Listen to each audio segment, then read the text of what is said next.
우리 옆에 분들하고 이렇게 인사하겠습니다. 메리 크리스마스. 네.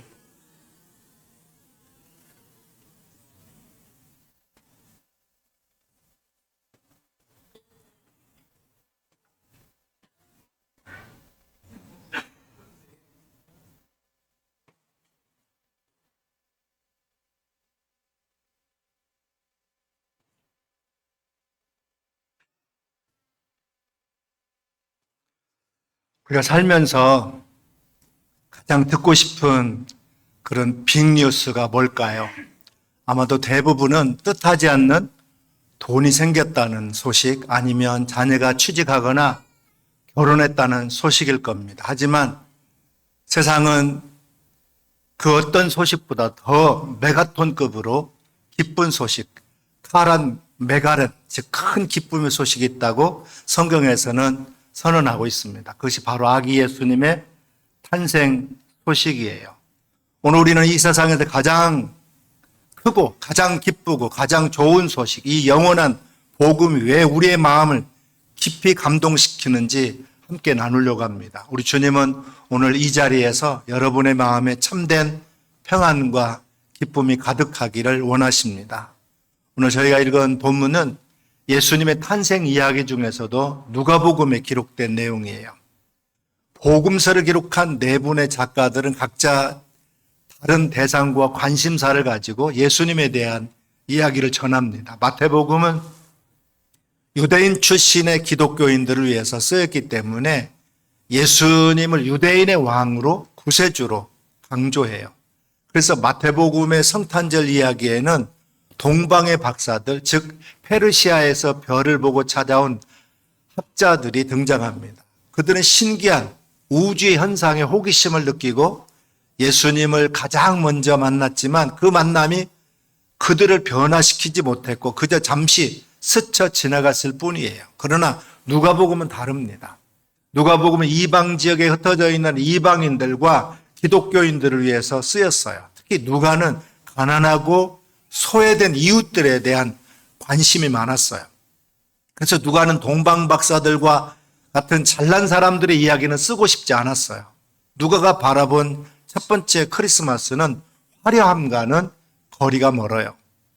캐롤도 반짝이는 전구도 화려한 장식도 없어요.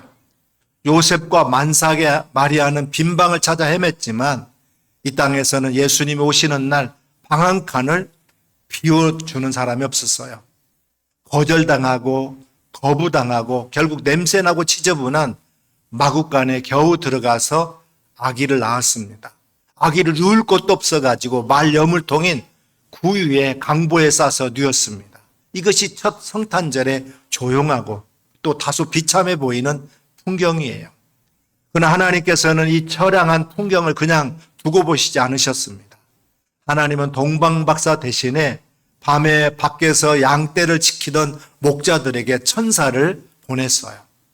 목자들은 당시 사회에서 천민으로 여겨지던 가장 가난하고 무식하며 멸시받는 사람들이었어요.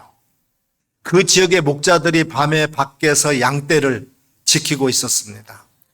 목자들은 양에게 풀을 먹이고 집을 떠나 풀 따라 다니다 보면 노숙할 때가 많은데 들판에서 자기 양이 맹수에게 물려가지 않도록 밤새도록 지켜야만 해요. 졸리고 추워도 눈을 비비면서 양에게서 눈을 뗄 수가 없어요.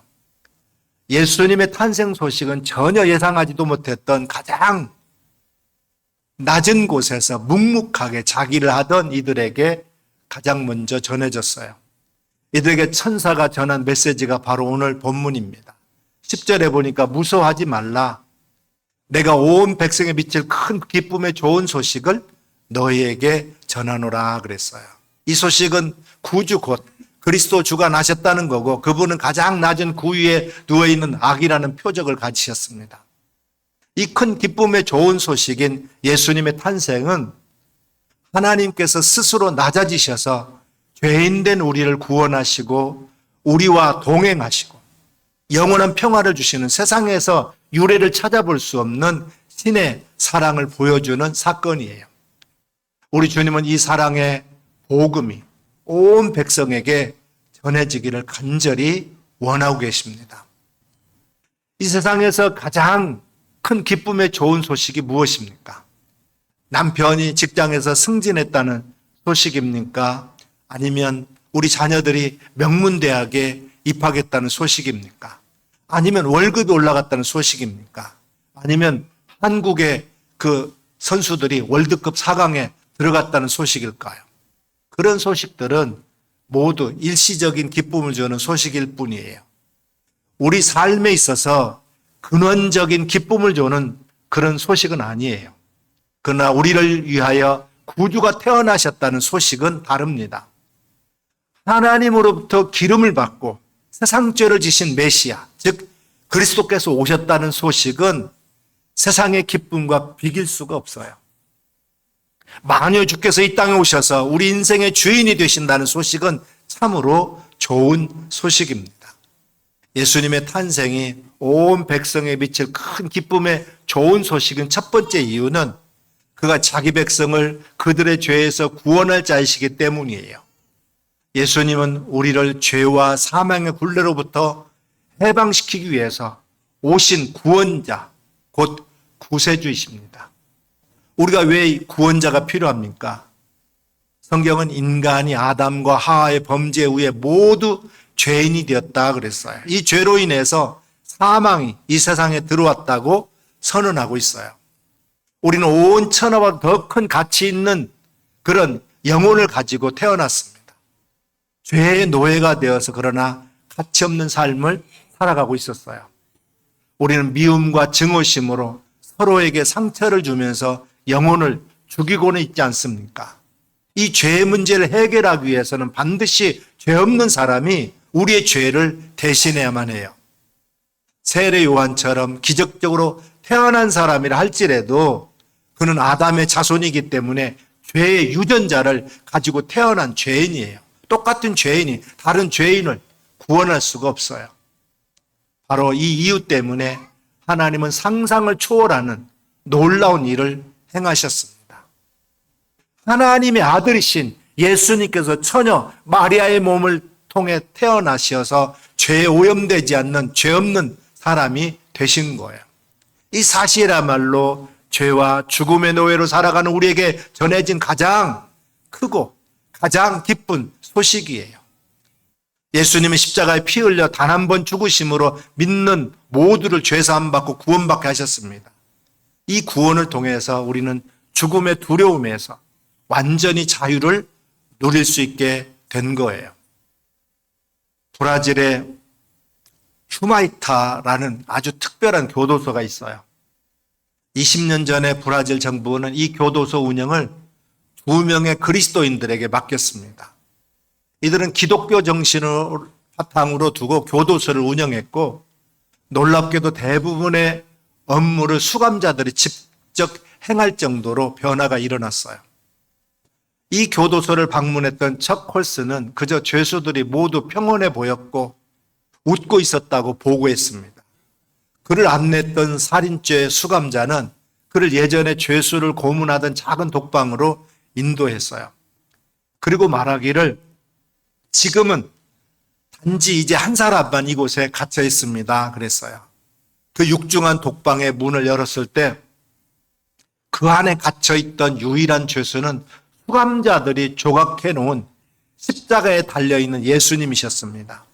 안내자는 척 콜슨에게 이 감격적인 말을 전했습니다. 예수님은 우리 모두의 남은 형기를 채우고 계십니다. 그렇습니다.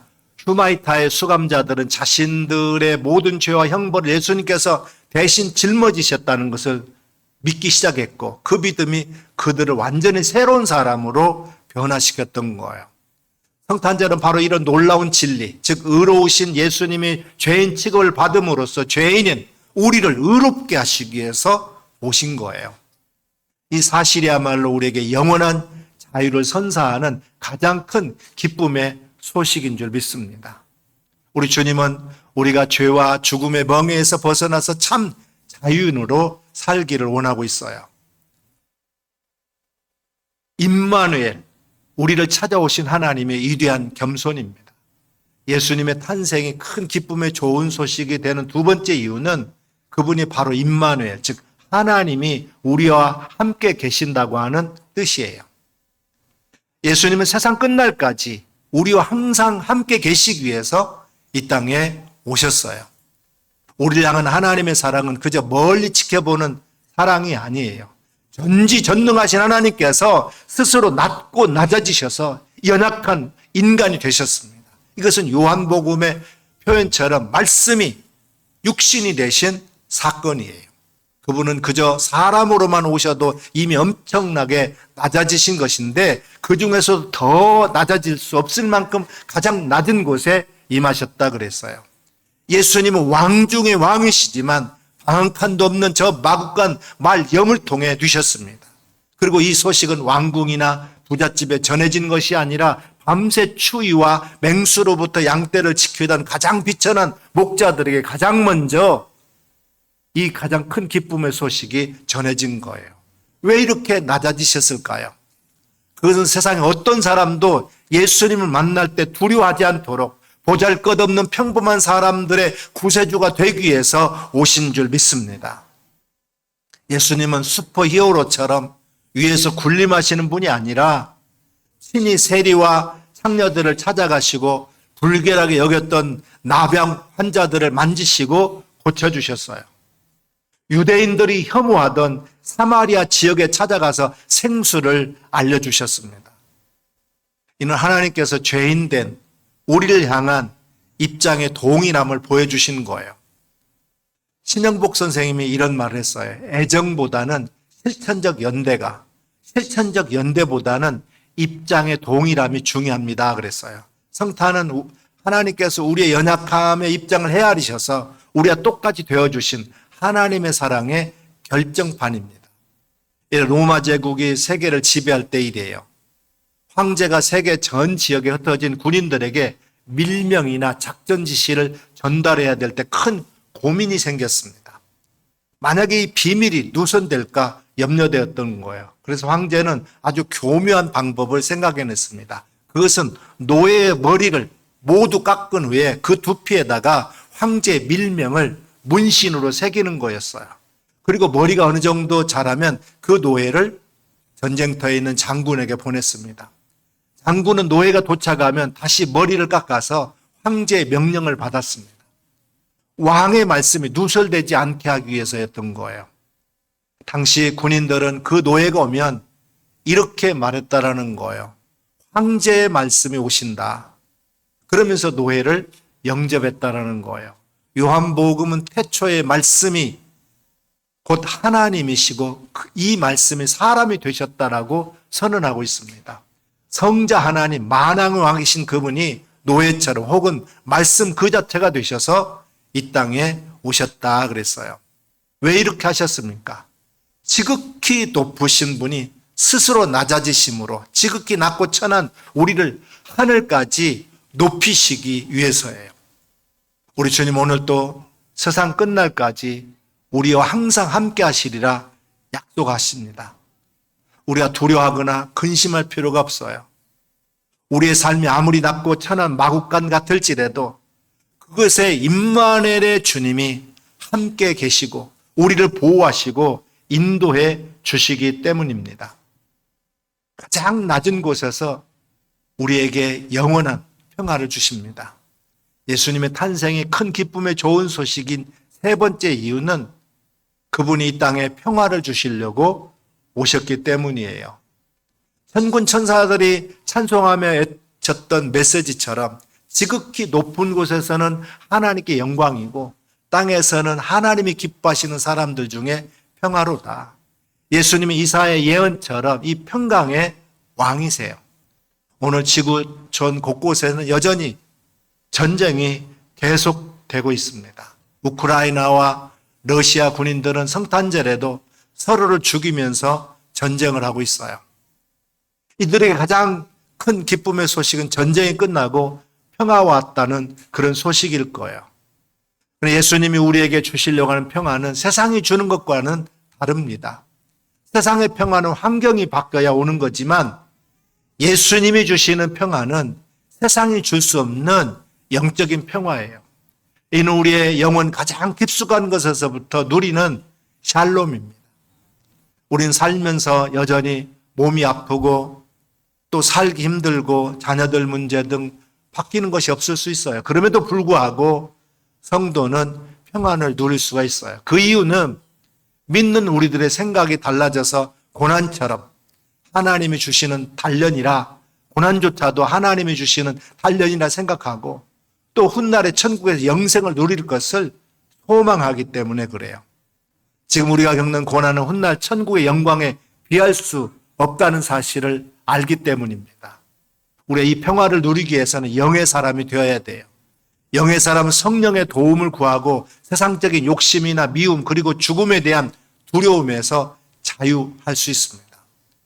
참된 평화는 죽음 앞에서 드러나는 영원한 자유에서 발견됩니다. 죽음은 인간의 마지막 원수예요. 최대 절망이에요.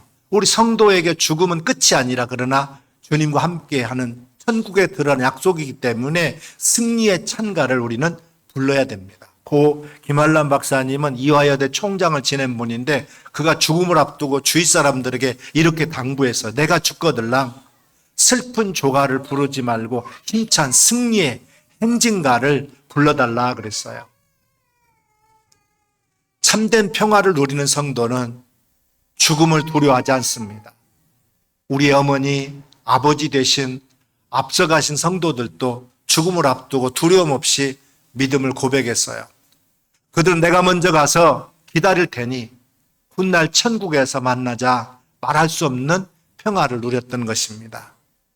이 평화는 예수 그리스도께서 영원의 존재이심에도 불구하고 생멸하는 존재인 사람이 되시어서 죽음의 문제를 해결하시고 우리에게 영생을 주시기 위해서 오셨기 때문에 가능한 거예요.